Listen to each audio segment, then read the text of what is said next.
Okay. Hey guys, welcome back to the channel. My name is Yuri and welcome to the Unconventional Nurse, where we talk everything and anything about healthcare and nursing. Apologies in advance for not posting weekly diligently, but there's been a lot of things that I'm occupied with. For example, my school assignments. So the new semester has started and I'm already having back-to-back assignments, group works, lectures and all that. So really trying to find time to churn out content for you guys. But trust me, I will do it for the YouTube gang.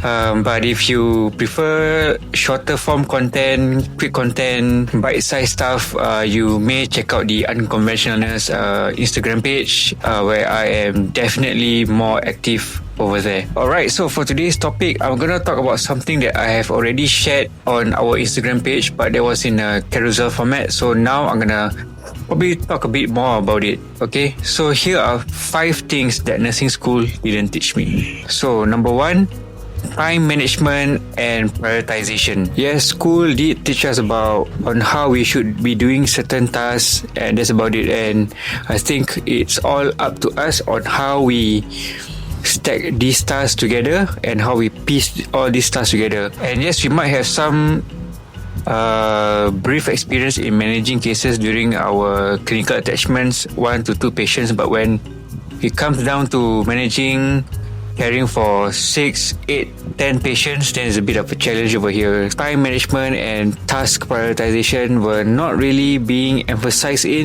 at least during my time in nursing school. But I think this is something that we can learn as we go, and I think it's something that we should learn as we go, because personally I feel learning how to prioritize your tasks is a life skill, and it's also transferable. So in the event where you leave bedside and apply or venture out into something more corporate, something non-bedside, and it's a role that involves a lot of planning, a lot of administrative work, so task prioritization can also help you in this.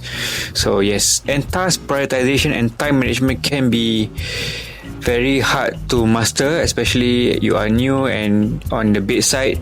There are things that can appear, emergencies that can appear while you are doing your routine stuff. So for example, you are doing your routine medication rounds and suddenly an emergency appears.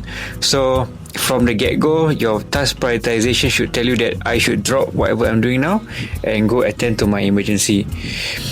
Okay, and then once that's done, you should go back to your task proper and then execute it accordingly. If there's a specific task that you need to move forward or move backward, that is also a skill. I feel that most of us always get bogged down by this feeling where we feel that we cannot prioritize our task properly and efficiently. But in all honesty, this is a skill that needs to be practiced over and over and over again, and I'm sure with time you can ace this skill. Number 2, communication skills with patients and colleagues. So in school, they did teach us about effective communication, and to be honest, I have no recollection of what it is and how it applied to my work when I graduate. So here, when I mean by communication skills, real communication skills is when we need to converse with a angry patient, with an anxious next of kin, with a problematic colleague. And how do you speak to your bosses and your peers when you're asking for favors? Yeah, so most of the time, the kind of communications that we learn are how to hand over reports, how to speak to a patient formally before a procedure and all that thing. But I feel we didn't really get an opportunity to deep dive into this by talking about things involving navigating around workplace politics, workplace conflicts, how to speak up to a senior staff, to a senior doctor without fear, how to build rapport quickly with patients, how to build rapport quickly with your colleagues as well. And one thing in regard to communication that I didn't learn during school, but eventually had to learn how to deal with this after I pass out, is how to communicate with a family member after the death of a patient. So meaning say the patient has passed, and then you need to speak to the family member, and you need to show empathy. You might be sad and you cannot be showing that feeling as well.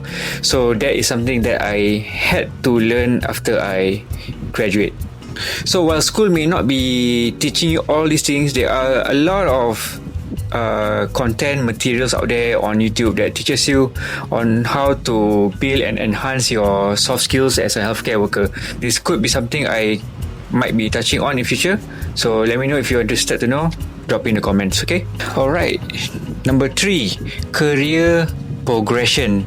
Don't be confused this with career options, but career progression. So I feel like during school, we did not touch about career progression at all. Yes, we kind of know the basic structuring of how the nursing career track is, but we don't really know how to get to the end point. I feel it will be beneficial for us as students then if we know the average duration for SN2 to reach SSN1. Yeah, so in that way we can actually have a plan in mind on how to get there. Even if we don't have a plan, we know that we need to reach there by X number of years. So if we have not, and if we do not, and we are deviating from our track, there would be some actionables that we can do to go back on track for the progression. In short, I feel like if there is a clear roadmap on how to become a nurse clinician or even an assistant nurse clinician earlier in our student life, I think that's the way to go lah. Yes, there might be some downsides where nurses join nursing only to be focused on promotion, and not really giving thought for the patient's care and well-being.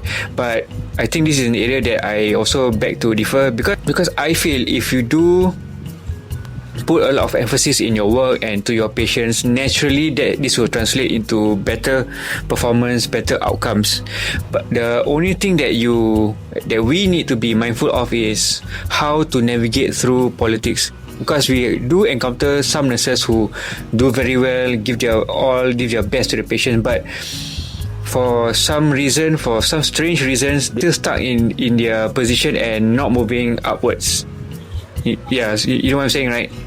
And the last but definitely not the least thing that I hope that we knew from the start in nursing school are career options. Yeah, so I have harped on this over and over again in my channel, in my socials, that there are many other options in nursing apart from bedside nursing.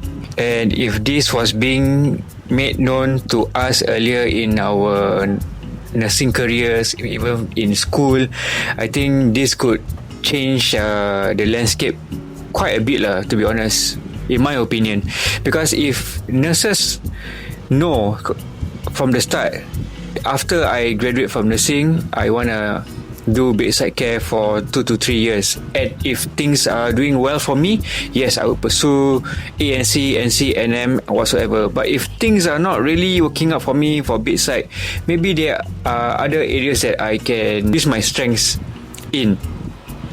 Like, for example, maybe I'm a nurse who appreciates research, so maybe I can move to clinical research.